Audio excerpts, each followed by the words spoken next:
ಪೂಜ್ಯಾಯ ರಾಘವೇಂದ್ರಾಯ ಸತ್ಯಧರ್ಮರತಾಯ ಚ ಭಜತಾಂ ಕಲ್ಪವೃಕ್ಷಾಯ ನಮತಾಂ ಕಾಮಧೇನುವೆ. ನನ್ನ ಸಮಸ್ತ bits of India Kannada channel ವೀಕ್ಷಕರೆಲ್ಲರಿಗೂ ಕೂಡ ವಿಭಾ ಶೆಟ್ಟಿ ಮಾಡುವ ನಮಸ್ಕಾರಗಳು. ದಿನಭವಿಷ್ಯ ಕಾರ್ಯಕ್ರಮಕ್ಕೆ ತಮಗೆಲ್ಲರಿಗೂ ಸ್ವಾಗತ. ಈ ದಿನ ಅಂದರೆ 27/3/2026 ಶುಕ್ರವಾರದ ದಿನ. ಇವತ್ತಿನ ದಿನ ಪುನರ್ವಸು ನಕ್ಷತ್ರ ಹಾಗೂ ಪುಷ್ಯಮಿ ನಕ್ಷತ್ರವಿರಲಿದೆ.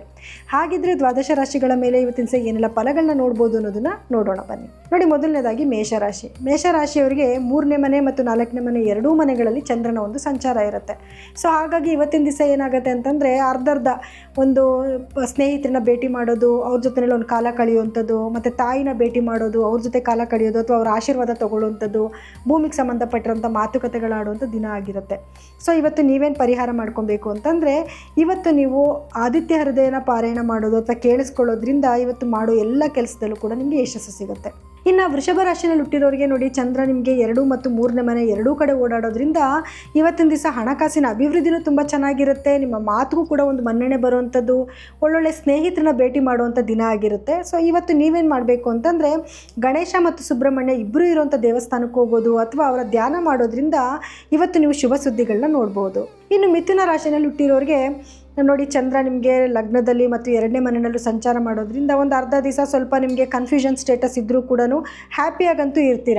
ಇನ್ನು 2ನೇ ಮನೆಗೆ ಬಂದಾಗ ನಿಮಗೆ ಹಣಕಾಸಿನ ಅಭಿವೃದ್ಧಿ ಆಗೋದು ಅಥವಾ ಹಣಕಾಸಿನ ಬಗ್ಗೆ ಏನಾದರೂ ವಿಚಾರಗಳನ್ನ ಮಾತಾಡುವಂಥದ್ದು ಅಥವಾ ಹಣಕಾಸು ವಿಲೇವಾರಿ ಮಾಡ್ಕೊಳ್ಳೋವಂಥ ದಿನ ಆಗುತ್ತೆ. ಸೊ ಇವತ್ತು ನೀವೇನು ಪರಿಹಾರ ಮಾಡ್ಕೊಬೇಕು ಅಂತಂದರೆ, ವಿಷ್ಣು ಸಹಸ್ರನಾಮ ಕೇಳೋದು ಅಥವಾ ಹೇಳ್ಕೊಳ್ಳೋದ್ರಿಂದನೂ ಕೂಡ ಇವತ್ತಿನ ದಿವಸ ನಿಮ್ಗೆ ಎಲ್ಲ ರೀತಿಯಿಂದ ಶುಭಗಳನ್ನ ನೋಡ್ಬೋದು.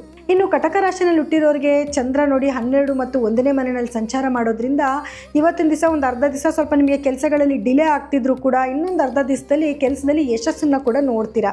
ಅಥವಾ ಏನೋ ಒಂದು ಖುಷಿ, ಅಪ್ಪ ನನಗೆ ಇಷ್ಟು ಕಷ್ಟಪಟ್ಟೆ, ನನಗೇನೋ ಇವತ್ತು ಒಂದು ಅರ್ಧ ದಿವಸ ಕಾದಿದ್ದಕ್ಕೂ ನಂಗೆ ಒಳ್ಳೆ ಫಲ ಸಿಕ್ತು ಅನ್ನೋವಂಥ ಒಂದು ಮೈಂಡ್ ಚೇಂಜ್ ಆಗುತ್ತೆ ನಿಮಗೆ. ಸೊ ಪರಿಹಾರ ಏನು ಮಾಡ್ಕೋಬೇಕು ನೀವು ಅಂತ ನೋಡಿದ್ರೆ, ನೋಡಿ, ಪರಿಹಾರವಾಗಿ ಚಂದ್ರಗ್ರಹದ ಬೀಜ ಮಂತ್ರಗಳನ್ನ ಪಠನೆ ಮಾಡೋದು ಅಥವಾ ಈಶ್ವರನ ಧ್ಯಾನ ಮಾಡೋದ್ರಿಂದನೂ ಕೂಡ ಇವತ್ತು ನೀವು ಅಂದ್ಕೊಳ್ಳೋ ಎಲ್ಲ ಕೆಲಸದಲ್ಲೂ ಕೂಡ ಯಶಸ್ಸು ಸಿಗುತ್ತೆ. ಇನ್ನು ಸಿಂಹರಾಶಿಯಲ್ಲಿ ಹುಟ್ಟಿರೋರಿಗೆ ನಿಮ್ಮ ಚಂದ್ರ 11 ಮತ್ತು 12ನೇ ಮನೆಗೆ ಸಂಚಾರ ಮಾಡೋದ್ರಿಂದ ಅರ್ಧ ದಿವಸ ನಿಮಗೆ ಎಲ್ಲ ಕೆಲಸದಲ್ಲೂ ಯಶಸ್ಸು ಸಿಗ್ತಾ ಇರುತ್ತೆ. ಇನ್ನೊಂದು ಅರ್ಧ ದಿವಸದಲ್ಲಿ ಸ್ವಲ್ಪ ನೆಗೆಟಿವಿಟಿ, ಅಂದರೆ ಕೆಲಸಗಳು ಬೇಗ ಆಗೋದಿಲ್ಲ, ನಿಧಾನ ಆಗೋದು, ಯಾರೋ ನಿಮ್ಮನ್ನು ಸಿಗ್ತೀನಿ ಬನ್ನಿ ಅಂತ ಹೇಳಿಬಿಟ್ಟು ತುಂಬ ಕಾಯಿಸೋದು, ಈ ರೀತಿಯಾದ ಒಂದು ದಿನ ಆಗುತ್ತೆ. ಸೊ ಹಾಗಾಗಿ ಇವತ್ತು ನೀವೇನು ಪರಿಹಾರ ಮಾಡ್ಕೊಬೇಕು ಅಂತಂದರೆ, ನೀವು ಒಂದು ಚಮಚದಷ್ಟು ಎಳ್ಳನ್ನು ತೊಗೊಂಡು ನಿಮ್ಮ ತಲೆ ಸುತ್ತ ನೀವಳಿಸ್ಬಿಟ್ಟು ಅದನ್ನು ಯಾವುದನ್ನ ಗಿಡಕ್ಕೆ ಹಾಕ್ಬಿಟ್ಟು ಹೋಗೋದ್ರಿಂದ ಏನೋ ನೆಗೆಟಿವಿಟಿ ಆಗೋದನ್ನು ನೀವು ತಪ್ಪಿಸ್ಕೊಬೋದು.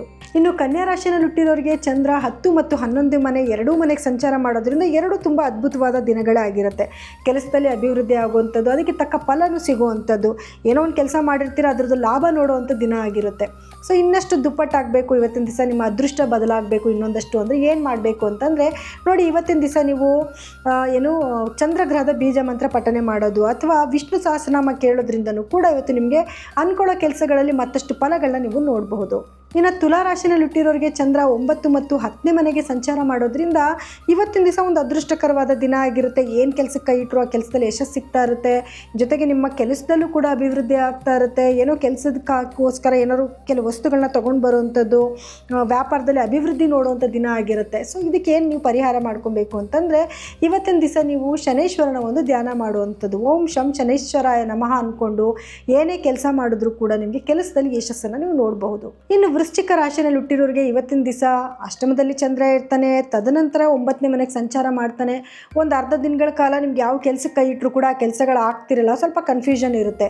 ಆದರೆ ಒಂದು ಅರ್ಧ ದಿವಸ ಆದಮೇಲೆ ಒಂದು ಸ್ಟೆಬಿಲಿಟಿ ಬರುತ್ತೆ, ಒಂದು ಅದೃಷ್ಟನೇ ಬದಲಾಯಿತು ಅನ್ನೋ ಥರ, ಅಂದರೆ ಶೋ ತನಕ ಕಾದೆ, ಅಪ್ಪ ನಂಗೆ ಕಾದೋದಕ್ಕೂ ಸಾರ್ಥಕ ಆಯಿತು ಅಂತಾರಲ್ಲ, ಆ ರೀತಿಯಾದ ಒಂದು ಬದಲಾವಣೆನ ನೋಡಬಹುದು. ಇವತ್ತು ನೀವೇನು ಪರಿಹಾರ ಮಾಡ್ಕೊಬೇಕು ಅಂತಂದರೆ, ಸುಬ್ರಹ್ಮಣ್ಯ ಸ್ವಾಮಿಯ ಆರಾಧನೆ ಮಾಡ್ಕೊಳ್ಳಿ ಅಥವಾ ಸುಬ್ರಹ್ಮಣ್ಯ ಸ್ವಾಮಿಯ ಯಾವುದಾದ್ರೂ ಒಂದು ಸ್ತೋತ್ರನ ಕೇಳಿಬಿಟ್ಟು ಹೊರಗಡೆ ಹೋಗೋದ್ರಿಂದ ಕೂಡ ಶುಭ ಸುದ್ದಿಗಳನ್ನ ನೀವು ಕೇಳ್ಬೋದು.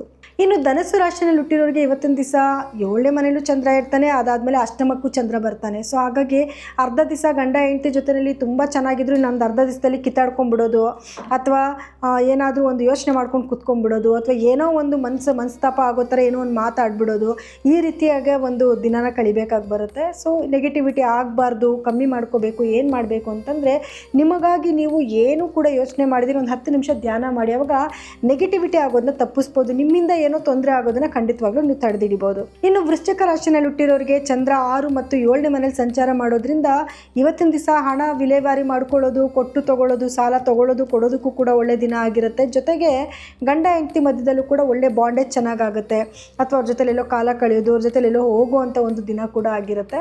ಸೊ ಇವತ್ತು ನೀವೇನು ಮಾಡಬೇಕು ಅಂತಂದರೆ ರಾಧಾಕೃಷ್ಣರ ದೇವಸ್ಥಾನಕ್ಕೆ ಹೋಗಿ ತುಳಸಿನ ಅರ್ಪಿಸೋದ್ರಿಂದ ಇವತ್ತಿನ ದಿವಸ ಇನ್ನಷ್ಟು ಪ್ರೀತಿ ವಿಶ್ವಾಸದಿಂದ ನೀವು ಜೀವನ ಮಾಡ್ಬೋದು. ಇನ್ನು ಕುಂಭರಾಶಿನಲ್ಲಿ ಇಟ್ಟಿರೋರಿಗೆ ಚಂದ್ರ 5 ಮತ್ತು 6ನೇ ಮನೇಲಿ ಸಂಚಾರ ಮಾಡೋದ್ರಿಂದ ಒಂದು ಪ್ರೀತಿ ವಿಶ್ವಾಸ ಚೆನ್ನಾಗಿರುತ್ತೆ. ಗಂಡ ಹೆಂಡತಿ ಆಗಿರ್ಬೋದು, ಪ್ರೇಮಿಗಳಾಗಿರ್ಬೋದು, ಇವ್ರ ಮಧ್ಯದಲ್ಲಿ ಒಂದು ಒಳ್ಳೆ ಬಾಂಡೇಜ್ ಚೆನ್ನಾಗಾಗುತ್ತೆ. ಜೊತೆಗೆ ಹಣದ ವ್ಯವಹಾರನೂ ಕೂಡ ಇವತ್ತಿನ ದಿವಸ ಮಾಡ್ತೀರಾ, ಅಂದರೆ ಹಣ ಕೊಡೋದು ತಗೊಳ್ಳೋದು ಈ ರೀತಿಯಾದ ದಿನಗಳು ಕೂಡ ಇವತ್ತಾಗಿರುತ್ತೆ. ಆದರೆ ಆರೋಗ್ಯದಲ್ಲಿ ಸಣ್ಣ ಏರುಪೇರುಗಳನ್ನ ನೀವು ನೋಡಬೇಕಾಗಿ ಬರುತ್ತೆ. ಹಾಗಾಗಿ ಪರಿಹಾರ ಏನು ಮಾಡ್ಕೊಬೇಕು ಅಂತಂದರೆ, ಒಂದು ಚಮಚದಷ್ಟು ಅಕ್ಕಿನ ನಿಮ್ಮ ತಲೆ ಸುತ್ತ ನಿವುಳಿಸ್ಬಿಟ್ಟು ಅದನ್ನು ಪಕ್ಷಿಗೆ ಹಾಕ್ಬಿಟ್ಟು ಹೋಗೋದ್ರಿಂದ ಕೆಲವೊಂದು ನೆಗೆಟಿವಿಟಿಯಿಂದ ನೀವು ದೂರ ಆಗ್ಬೋದು. ಇನ್ನು ಮೀನ ರಾಶಿನಲ್ಲಿ ಹುಟ್ಟಿರೋರಿಗೆ ಚಂದ್ರ ನಿಮ್ಮ 4 ಮತ್ತು 5ನೇ ಮನೆಯಲ್ಲಿ ಸಂಚಾರ ಮಾಡೋದ್ರಿಂದ ಭೂಮಿ ವ್ಯವಹಾರಗಳಲ್ಲೂ ಕೂಡ ಇವತ್ತು ಯಶಸ್ಸನ್ನು ನೋಡ್ತೀರಾ. ಅದೇ ಥರ ಒಂದು ಪ್ರೇಮಿಗಳೇನಾದರೂ ಆಗಿದ್ದರೆ ಅರ್ಧ ದಿವಸಗಳ ನಂತರ ಪ್ರೇಮಿನ ಭೇಟಿ ಮಾಡುವಂಥದ್ದು ಅಥವಾ ಅವ್ರ ಜೊತೆ ಮಾತಾಡುವಂಥದ್ದು, ಖುಷಿಯಾಗಿ ಕಾಲ ಕಳೆಯುವಂಥದ್ದು, ಅಥವಾ ಗಂಡ ಹೆಂಡತಿ ಪ್ರೀತಿ ವಿಶ್ವಾಸದಿಂದ ಇರುವಂಥ ದಿನ ಆಗಿರುತ್ತೆ.